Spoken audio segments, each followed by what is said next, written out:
विधानसभा में नीतीश ने आखिर ऐसा क्या कहा कि फूट फूट कर तेजस्वी रो पड़े।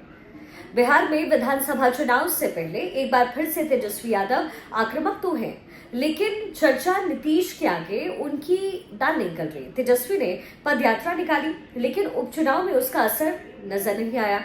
बीपीएससी के छात्रों के जो नॉर्मलाइजेशन को लेकर के उन्होंने मुद्दा बनाने की कोशिश की, लेकिन बात वहां भी नहीं बनी। अब 200 यूनिट मुफ्त बिजली का वादा भी कर दिया, लेकिन तेजस्वी को भी ये पता है कि जब तक नीतीश उस पाले में माने कि बीजेपी के साथ है, तो बिहार में आरजेडी की वापसी मुश्किल नहीं, नामुमकिन है।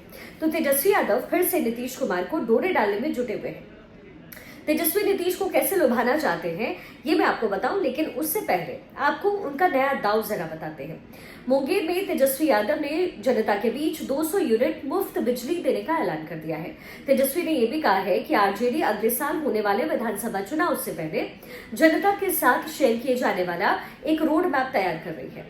तेजस्वी यादव ने कहा कि राज्य के लोग काफी ज्यादा बिजली दर और स्मार्ट प्रीपेड मीटर द्वारा अनियमित बिजली बिल से जूझ रहे हैं। हम बिल को सही करने और 200 यूनिट फ्री बिजली दे करके लोगों को राहत पहुंचाने का इरादा रखते हैं। हम सत्ता में आने पर ऐसा जरूर करेंगे, लेकिन तब तक इसके लिए नीतीश कुमार सरकार पर दबाव बनाएंगे। तो आप समझ गए, अब सरकार आएगी तभी ना फ्री बिजली मिलेगा। और सरकार तो तब आएगी जब सुशासन बाबू पलटी मारेंगे। तो फिर उनको लुभाने के लिए विधानसभा सत्र के दौरान तेजू बाबू ने कई दाव चले हैं। कर्पूरी ठाकुर की भारत रत्न की भी याद दिलाई और जातीय जनगणना की भी याद दिला दी। जातीय जनगणना का विरोध तो सिर्फ बीजेपी ही करती रही है। नीतीश कुमार तो उनके साथ ही थे हमेशा से, और पुराने समाजवादी कर्पूरी ठाकुर और नीतीश कुमार के पुराने साथ को भी याद उन्होंने वहां पर करवाया। बीजेपी पर आरोप लगाया कि भाई कर्पूरी ठाकुर को सम्मान के लिए उन्होंने भारत रत्न नहीं दिया है, बल्कि वोट की डील के लिए उन्हें भारत रत्न दिया गया। अब ये अलग बात है कि बिहार के पहले गैर कांग्रेसी मुख्यमंत्री यानी जननायक कर्पूरी ठाकुर को पहले भारत रत्न दिलवाने की कोशिश आखिर क्यों नहीं हुई, इस पर तेजस्वी शायद ही कभी कुछ कहेंगे।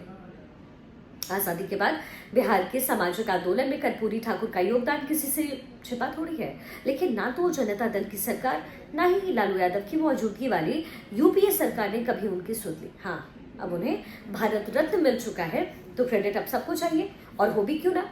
आखिर लालू यादव से पहले बिहार में पिछड़ों की सबसे मुखर आवाज कर्पूरी ठाकुर ही बने, और इसके बावजूद दोनों नेताओं में कोई समानता नहीं है। कर्पूरी ठाकुर जहां जननायक के तौर पर बिहारी नहीं पूरे देश में मशहूर हुए, वहीं लालू यादव का राज बिहार में गुंडा राज के तौर पर किया जाता है। कर्पूरी ठाकुर ने बिहार को आगे बढ़ाने के लिए कई काम किए। 1967 में पहली बार उप मुख्यमंत्री बनने पर उन्होंने अंग्रेजी की अनिवार्यता को सबसे पहले खत्म किया।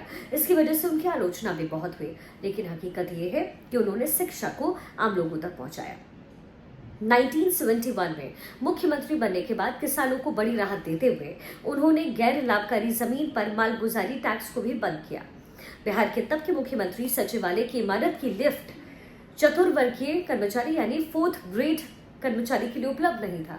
मुख्यमंत्री बनते ही उन्होंने 4th क्लास कर्मचारी के लिए लिफ्ट के इस्तेमाल की इजाजत दी। ये सुनिश्चित किया कि भले ही ये मामूली सा कदम नजर आता हो, लेकिन संदेशात्मक राजनीति में इसके मायने बहुत थे। 1977 में मुख्यमंत्री बनने के बाद कर्पूरी ठाकुर ने मुंगेरी लाल कमीशन को लागू किया। हालांकि सवर्णों ने इसका विरोध जरूर किया, लेकिन कर्पूरी ठाकुर समाज के दबे पिछड़ों के हित के लिए काम करते रहे, और इससे उनकी विरासत पर सियासत तो तय है, लेकिन समाजवादी होने का दावा करके ही क्या कर्पूरी ठाकुर का सियासी वारिस बना जा सकता है क्या, ये एक बड़ा सवाल है। खैर, सवाल चाहे कुछ भी हो, लेकिन विधानसभा में बढ़िया ड्रामा दिखा। तमाम मुद्दों को लेकर के आंसू बहाते हुए तेजस्वी यादव नजर आए। इन तमाम मुद्दों पर बातचीत करते हुए, पिछड़ों का जिक्र करते हुए, आंसू बहाते हुए तेजस्वी नजर आए। और आने वाले दिनों में, चूंकि बिहार में विधानसभा चुनाव है, आप जानते हैं, ऐसे में तेजस्वी यादव के ये जो आंसू हैं वो बिहार की जनता को कितने लुभाते हैं, बिहार की जनता को कितना मार्मिक लगता है, ये देखना दिलचस्प रहने वाला है। लेकिन आप तो नीतीश बाबू को जानते ही हैं। नीतीश बाबू जो कुछ करते हैं बड़ा सोच समझ करके करते हैं, तो जाहिर है इसकी काट भी नीतीश बाबू ने जरूर ढूंढ कर रखी होगी। और हाल ही में लालू यादव ने जिस तरीके से नीतीश को लेकर के स्टेटमेंट दिया, महिलाओं को लेकर के अभद्र टिप्पणी की है नीतीश बाबू को जोड़ते हुए, उसके बाद लालू को लेकर के कहीं ना कहीं महिला जो वर्ग है वो नाराज होगा ही। और महिला वर्ग अगर नाराज है तो जरा सोचिए, वो वर्ग क्या एक बार फिर से आरजेडी को सरकार बनाने की इजाजत देगा? देखते हैं।